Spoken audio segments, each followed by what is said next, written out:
Good morning, everyone. Thank you for giving us this great opportunity to introduce our project, EAVIRO District Development Plan. We wish we could do this in person, but it's a great honor for us to make it to the 2021 ULI Hines competition as a finalist, and we're very happy to be here.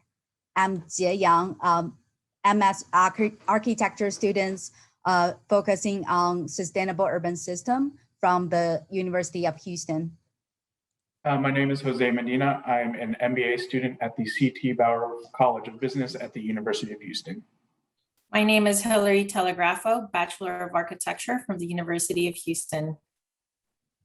I'm Jen Lee. I'm the Master of Architecture and Urban Design student at Columbia University. Yiru Zhang, Master of Landscape Architecture from Penn State University. Our awesome academic advisors are Dr. Bruce Reyes and Keith Richard from University of Houston. Our professional advisor is Tiger Line. Thank you for getting us through. Located in the East Village, downtown Kansas City, EAVIRO District Development is a mixed-use, mixed-income neighborhood that aims to redefine the built environment and quality of life within the city through economic development, sustainable and resilient design initiatives, and creative, inclusive communities. The project sets to connect East Village assets to adjacent communities and integrate affordable housing, as well as ground floor commercial services along the 10th Street corridor that will link and elevate economic and social relationships with contiguous neighborhoods. It also presents a state-of-the-art Kansas City baseball stadium that is envisioned as a new economic driver that will have a catalytic and valuable impact to the future of Kansas City, as well as creating a walk-first, bike-first neighborhood that meets the assertive targets of Climate Action KC. EAVIRO will be a 3.8 million square foot mixed-use, mixed-income development, which will be anchored by a new state-of-the-art baseball stadium for the world, which will bring a significant economic impact and aid in revitalizing the area. Development will consist of 3 phases, with each phase having a 2-year construction period. Along with the original 16 acres, an additional 9.7 acres will be strategically purchased throughout the holding period in order to take advantage of the tax abatements provided by the Planned Industrial Expansion Authority. The capital stack throughout the project will consist of developer equity, traditional construction loan at a 65% loan to cost, land contribution, tax increment financing loans, and federal housing tax credit equity. Overall, the development will increase the site value from $41.7 million to $954.9 million over a 10-year holding period.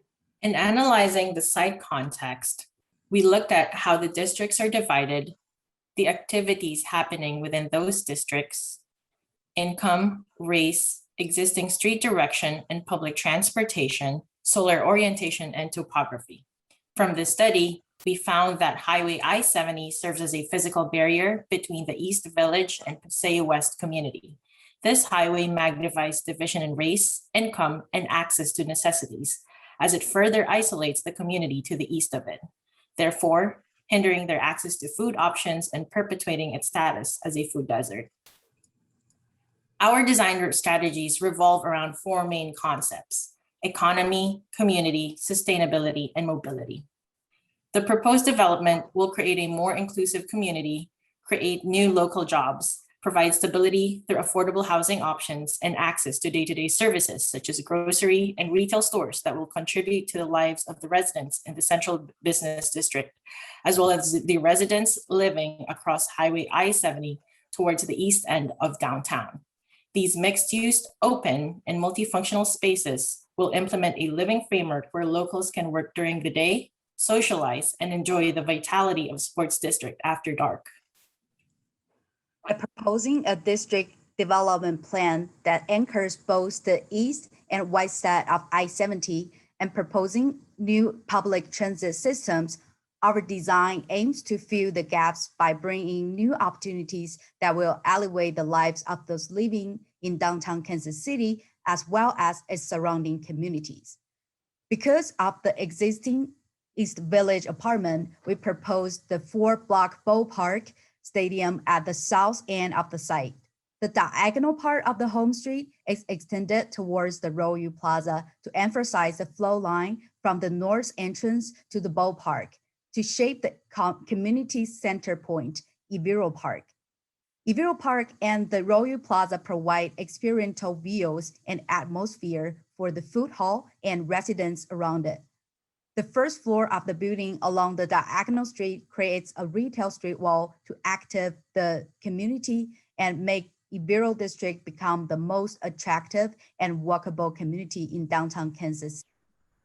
EAVIRO will define success through creating a successful commercial address within downtown, leveraging the ballpark as an anchor venue year-round, creating public spaces that are both beautiful and activated as an extension of the ballpark experience. In addition, we recognize that we are creating a neighborhood in a high-performance district, economically and environmentally, in which the value created will cascade to the surrounding areas. Our group as address makers plans to leverage the Royal Stadium in order to meet the previously stated goals. The stadium will also create a sense of pride for nearby residences, provide much-needed neighborhood revitalization. With interest from big-name Kansas City athletes such as Patrick Mahomes, a new stadium is a move in the right direction. The first three case studies presented below indicate the effect on land values within half a mile of recently built stadiums, clearly showing that stadiums do aid in increasing the values as well as increase in sales rate. The fourth case study represents the currently proposed Oakland Athletics Stadium and the accompanying economic impact study conducted by the Bay Area Council. There's clearly a substantial economic impact with the construction of the stadium. In the case of Oakland, the economic impact was to exceed $3 billion over 10 years, which includes the creation of 2,000 jobs during the 2-year construction period. These type of numbers are most likely not an anomaly, as with the current 32 stadiums, none have failed even during lackluster seasons.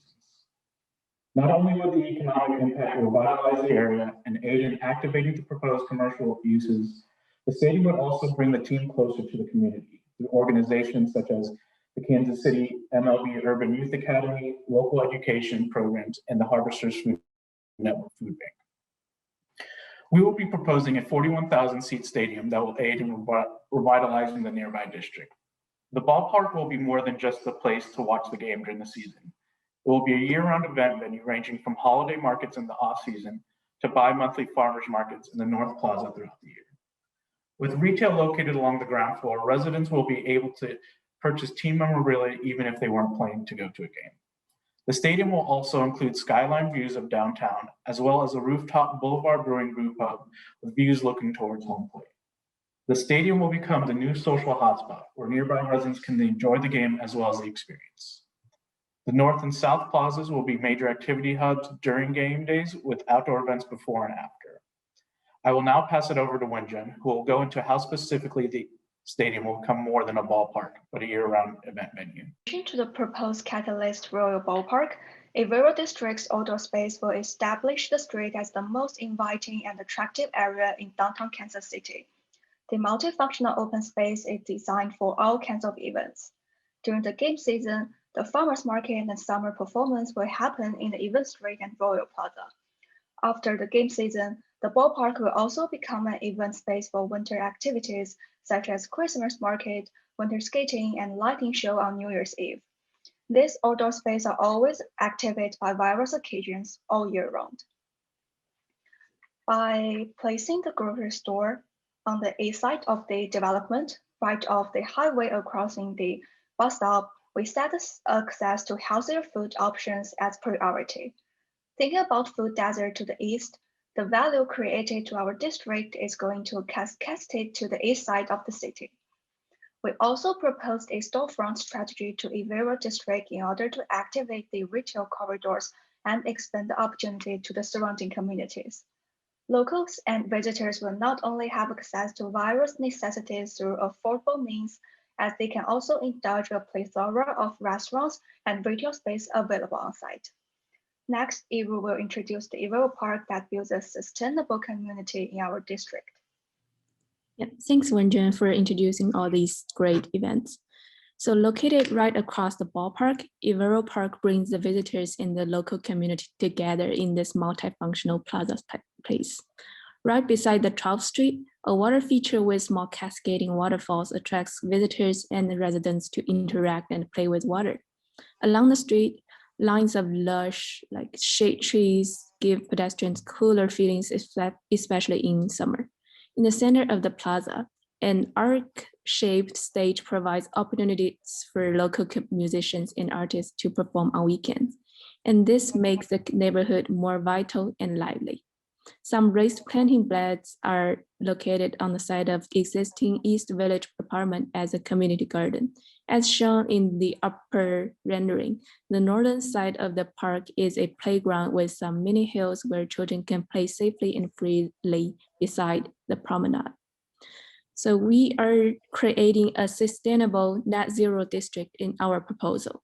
For the stormwater aspect, we're targeting 2-year events with various green infrastructure on our site, such as permeable pavement that captures stormwater at its source, cisterns that harvest runoff and store them for future use between storms, and also green roofs on the top of the food hall that can provide insulation and also help lower the urban air temperatures. It is also a great place to hang out and grab a drink. It is a perfect location to watch the game on the screen on the stadium facade right opposite the 10th Street. Aesthetically, these green roofs also provide a more pleasant green view shed for residents living on higher floors. Rain garden provides overflow to the city's stormwater system and also reduces the need for underground gray infrastructure. In short, our green infrastructure help reduce on-site impervious surfaces from 85% to 78% coverage. In our ballpark, building envelopes prioritizes natural daylighting, passive cooling, and minimizes heat gains through rain screen system, overhangs, louvers, as well as low E-gaze windows and curtain wall systems promote high-performing building systems. Solar panels convert light to power electrical loads that can be used for street lights and other electricity needs in the neighborhood. Looking at the overall energy district program, we found that if we don't change our behavior, we'll need 56.2 gigawatt per hour to support the energy use, and that's based on the national median. By using the 80% reduction based on the AIA 2030 target, our annual energy will be reduced to 11.8 gigawatt, where we'll use a total of 600,000 square feet of PV for net zero building energy. Next, Jia will talk about the transportation aspect of our proposal. Thanks, Iru. Bringing in a 40,000 seat capacity ballpark is a great opportunity to downtown development. At the same time, it's also a big challenge to downtown traffic system. EAVIRO District is a transit-oriented development based on the East Village Transit Center, encouraging visitors to use public transportation here. But that does not mean finding a parking spot will be a challenging thing in EAVIRO District. We propose 7 parking garages on site, which provide about 3,500 parking spots on site for residents, office, and visitors. Aside from the parking, also proposing E-Loop, a new shuttle bus system that connects existing parking facilities downtown, about 40,000 in total, with EAVIRO District to reduce the parking pressure during event season. E-Loop will cover the areas that lack of bus services before and connect all the major districts in downtown Kansas City and Paseo West community. Because we're in a transit-oriented district, we can reduce our vehicular miles traveled for each person by 20%. Through electric vehicles fleet transition, we can reduce fuel use by 70%, and the rest of it can be zeroed by investing in green purchase plan. We envision EAVIRO District as the most walkable district in downtown Kansas City. The open space systems on site will provide active spaces for pedestrians and bikers. To active the walking and biking environment, we added bike lanes, bus lanes, parking lanes, and expanded the sidewalk on the street. The storefront strategies mentioned earlier are also aimed to elevate the walking experience within the district. Home Street is the most important street on site, with all local shops and restaurants along it. It's a pedestrian and bike domain street and also serves as an emergency lane. Home Street create a visual tunnel to connect and direct people moving from 8th Street to the heart of the district plaza. 10th Street is a temporary event street which will be closed to vehicle show events. 8, 9, and 12th Street will keep as one-way street, focusing on pedestrian, bike, and public transportation. The two-way street systems include Charlotte Street, Cherry Street, and the 10th Street between those two streets. Their aims to split and redirect the traffic coming from the exit from I-70. Now, I will pass the discussion to Jose as he will talk about how financial works in EAVIRO district development. Thank you, Jay. As previously mentioned, EAVIRO will consist of 3 phases, each with a 2-year construction period. The property will be a mixed income community with 32% affordable workforce housing throughout each phase.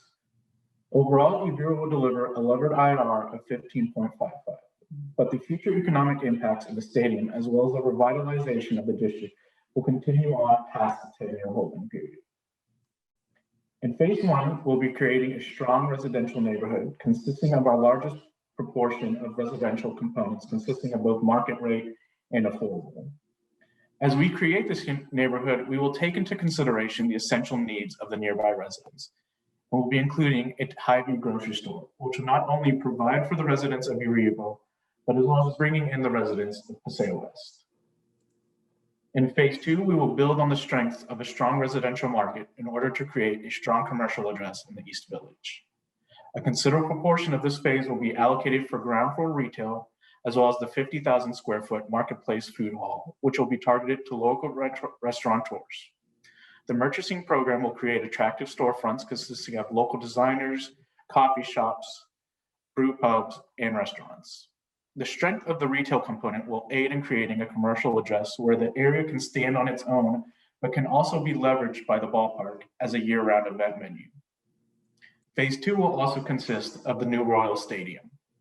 The stadium will be built through a private-public partnership with the Jackson County Sports Complex Authority, in which a long-term ground lease will be negotiated. With the Royals moving into the East Village, a portion of the Class A office space will be pre-leased by the organizations as its headquarters as well as media studio. Phase 3 will continue to build on the commercial address created in Phase 2, as well as leveraging the ballpark as a year-round event venue. A 450-key hotel room is proposed, which will attract attendees to the many different events at the stadium, ranging from weddings to concerts or to any of the previously mentioned year-round festivals that will be offered. EAVIRO will be one of the most successful districts within Kansas City. And as stated, we plan to make this happen by creating a successful commercial address, leveraging the ballpark as an anchor venue, year-round anchor venue, creating public spaces that are both beautiful and activated. In addition, we recognize that we will be creating a neighborhood in a high-performance district in which the value created in this district will cascade into Paseo West and surrounding areas. In the end, EAVIRO will not just be about the ballpark. It will be about the experience the residents have throughout the development. It will be a place where people will want to go after work or where they will spend their family. EAVIRO will be a place that people will talk about. I again want to thank you again, ULI, Hines, as well as all the jury members here for letting us have the opportunity to present our proposal for EAVIRO for Kansas City. Thank you. You guys have been busy. This looks great. Thank you. And I recognize that there's been a lot of advancement since the last time we saw the work too. I do have a question. I want to compliment you on the choice of the ballpark. I think that's great. Ballparks and for that matter, grocery stores are really heavily weighted on infrastructure. And I'm wondering, you know, since you don't have a rear side for some of this, how do you plan on handling servicing and loading and some of those things so it doesn't compromise the experience that you're setting up here? So for the grocery store, we plan, let me find it. Probably this will tell the story better. Like it connected with this garage. So there will be a special loading part inside the garage on the first floor, just for loading and unloading the stuff for the grocery store. And for this ballpark, we have two-way street along the ballpark, and we have a special, let me find the correct. We have a service entrance door at the site to allow the maintenance truck or something come into the field to do the like, what's that called? Essential work. Is that answered your question? It gets at it. I mean, there's just an awful lot of deliveries. There's food service, there's trash, there's all those things. So surface streets can be a challenge or for loading docks. And most of these buildings, you know, as a ballpark or for instance, a grocery store, they take extensive loading docks. So just out of curiosity, thank you. Yeah, and I just want to add more for the restaurant and other retails. We have the service side and the like pedestrian side. So for the so if you see facing the home street, it will be the pedestrian side, like front side, and the service side will be on the back of the street. A related question, how many parking spaces do you propose to provide in support of the 41,000 seat stadium? We proposed overall about 3,500 parking spot on site through the seven parking garage. And we also proposed this bus line to connect the existing 40,000 parking spot in downtown Kansas City to the EAVIRO district. So the idea is to rely heavily on existing parking supply elsewhere in downtown rather than concentrating it close to the stadium. First of all, well done. You really hit on many of the things that you were asked to on the reviews area time here in the last few weeks. But one of the things that I wanted to hear more about was your composition of low-income units in your total development and how that relates to the equity issues that you addressed fully on the Paseo West. So we will be having throughout all three phases, it's going to be about 32% affordable workforce housing. And so it's going to be mixed into each apartment community. And so it'll allow the residents of Paseo West, if they work in downtown or in the new in EAVIRO, it'll allow them to be closer to the work areas. It'll create that affordability that's very much needed in the area within the district. Hi, this is Lauren. I live in Atlanta, so I was pleased to see that on your case studies you had Mercedes-Benz down, and I'm kind of curious, was there a reason why you didn't choose the Atlanta Braves development that had very similar uses? There was a handful, and so it was just not to overload with so many information, and it was mainly to focus also on the proposed Oakland one. There was more data available that I was able to find, and it was just to kind of illustrate the impact. But the Atlanta Braves Stadium did come up. It was just more of not wanting to throw too much information out there. Definitely a great presentation. Again, I'd like to sort of build upon my colleagues in regards to the ballpark use. We have a ballpark here in Miami that was highly contentious. So use a lot of state and local funds for its construction, and displaced quite a few people in the process. Although its intent was to revitalize the neighborhood, it's had mixed results. So my question to you is that when we look at projects such as this, some of the better examples incorporate other uses besides retail to actually strengthen the 365 sort of opportunity there. So did you consider opportunities to integrate or incorporate office or residential in the ballpark building itself instead of it being standalone? Do you mean actually like integrating the office within the stadium design itself? Yes. There are going to be like organization offices and there's retail, but we didn't get to the point of actually incorporating like some type of office structure or an office that's not related to the baseball organization within the stadium. All right, just curious. I've seen that model work before. Actually, in Dallas, the Cowboys were able to institute some of the other businesses, local businesses within their actual facility, and it's benefited them. They have more room though, so Yeah, yeah. I'd also like to congratulate you on taking up on the suggestions from the original presentation. We may have heard this in that presentation, but I'm afraid I've forgotten. Can you tell us how you came about selecting the name of your project? Yeah, so we were thinking some names for like connect the East Village with like existing name. So we were thinking it's a Royal Stadium, like Royal Ballpark and in East Village. And then my teammate just have this great idea, say we're gonna have a special name and make this place unique. So it's East Village Royal Ballpark. So it's like EAVIRO, like a shortage of our concept. Oh, thanks. Now I remember. So question regarding the capital stack, and as everyone also pointed out, you guys did an excellent job of transitioning from your first submission to this one. There's with the addition of the low-income housing tax credits, the increase there in TIF financing has boosted your return significantly. But did you consider any other public subsidies or uses other than just the tax credits and the TIF? And if so, why did you choose not to use one or two of them, out of curiosity?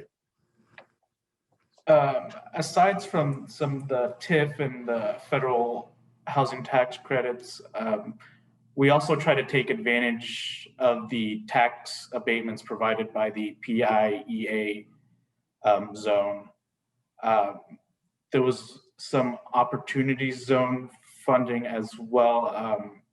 I think at the point that we were at, I felt like the capital stack was fine, but it could have used a little bit more public funding in it in order to decrease the weight on the developer equity. Just for the team, I'd like to talk about a little bit about the outdoor space, the significant amount of outdoor space that you have, and how you thought of that as far as all season usage. Anyone who's visited Kansas City in the winter time know that there can be some pretty cold days. And the weather plays a factor. Can you just go into a little bit more how you analyzed using the space, the outdoor space, all year long?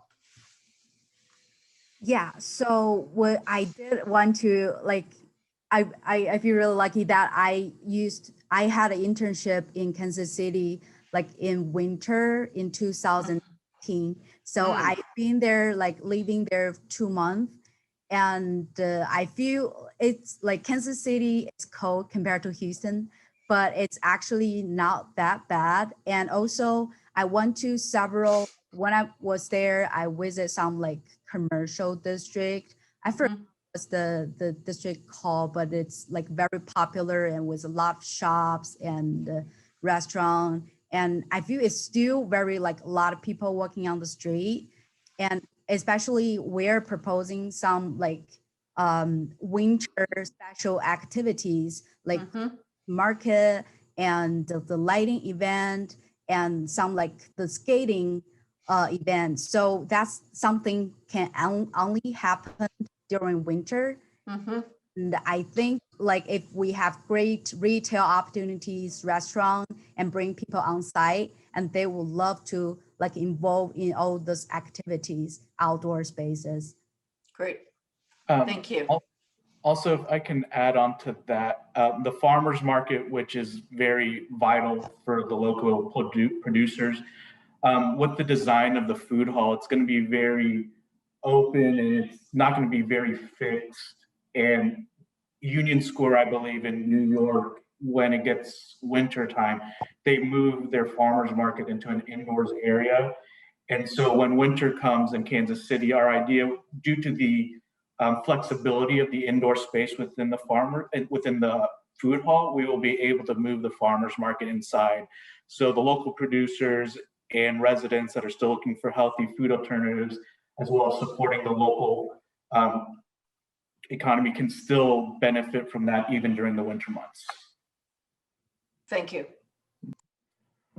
With your loop going into Paseo West on the bus loop, what were your thoughts or concerns about the size of the loop, the time it takes a bus to make the circuit? It obviously gives access to an area that doesn't have access to downtown very well now, but how do you trade that off between the time it will take for that larger loop and the amount of equity and other considerations that brings to the whole greater downtown area? We consider like the bus system is more, of course, it's like more than one bus running all the time. And currently the Kansas City buses, like the most frequency service is the Max bus, between 10 to 15 per bus, like every stop. And the like you can see the thicker blue line, it's like 20 minutes, and the thinner one, it's longer. So we are thinking like during the event season or event night, this bus can go probably up to like 10 minutes per bus frequency. And for the like normal event, like game day, it can just go like 15 minutes or 20 minutes per bus. And the reason we extended to the street is the Greyhound bus station is located at this corner. And we imagine probably people taking the bus come here, and we want to give them direct access to the downtown and EAVIRO district. That's the reason why we extend this bus loop to the Paseo West, the street. I just have to comment, you nailed all 3 points I was looking for, so thank you. Thank you. This isn't so much a question, but since it seems like we have a little bit of time, I'd like to commend you also for the bold move to go net zero with this, the research that you've given to the 2030 challenge that AIA has put forward. I think you've covered that extremely well, so I'm grateful for that. Thank you. I had a question. Was there any consideration of perhaps making the affordable and market rate multifamily combined into a single building? You have two separate buildings. So I believe throughout the entire, can you go to the master plan slide? So we have several different apartment communities, but each one is each one has a 32% of affordable in it. There's no segregation of the market rate and affordable throughout any of the project. Each one has its component of each proportionally. I'm not sure if that answered the question. But are they in two separate buildings? It's a true mixed income apartment community. There's no segregation of one market rate in one building or affordable in the other. It's a true mixed income community. Great, thank you. Thank you. This is Amy in Kansas City. I am looking for a good question here because I agree this is a really great presentation. Did you look any further on back to parking and traffic flow for events? Did you look at how cars would enter and exit the site for those events? So for the traffic, let me see if we can zoom in. So this is the vehicular circulation during normal time. And here is the exit of I-70. So during the normal time, there will be, because we did like, because of the size of ballpark, we have to block the 11th Street. So we make the or Charlotte Street like a two-way street. So this car can go to like either direction and taking the one-way road either here to the west or go down more and to the east, or they can turn right. And so 10th Street, like during the normal time, it's also like two-way street. So you can allow you like make up that we block the 11th Street. That's it's the like go to west direction. And during the game day, this 10th Street or the special event game day, like this street will be closed. So car will come off from the highway and go further to like walk to passing through this busy area. But it won't be like, it's just like 2 block reroute. So it won't be like too much time adding to the traffic time.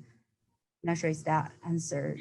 Yeah, I think the next step would to look broader at the loop and all of the ways that cars approach the loop, and from the north, south, east, west, how and where those converge. So I just wondered if you did any further analysis of those other parking locations and auto traffic into the loop. And it's obviously outside your site, but just that's going to be a very impactful process, obviously, for through game day. Yeah, I totally agree. That's a good point. Thank you. I have another question in regards to the exterior spaces. As the landscape architect, we're seeing a lot more activity in regards to the outdoor spaces due to COVID and uses for those types of environments. Did you consider the opportunity for also temporarily closing 10th or 9th to allow more people to sort of occupy those street spaces, as well as your diagonal street along the park? Seems like that could be a great opportunity seasonally or for various events to actually allow the people to take the street back. Did you consider any of those moves?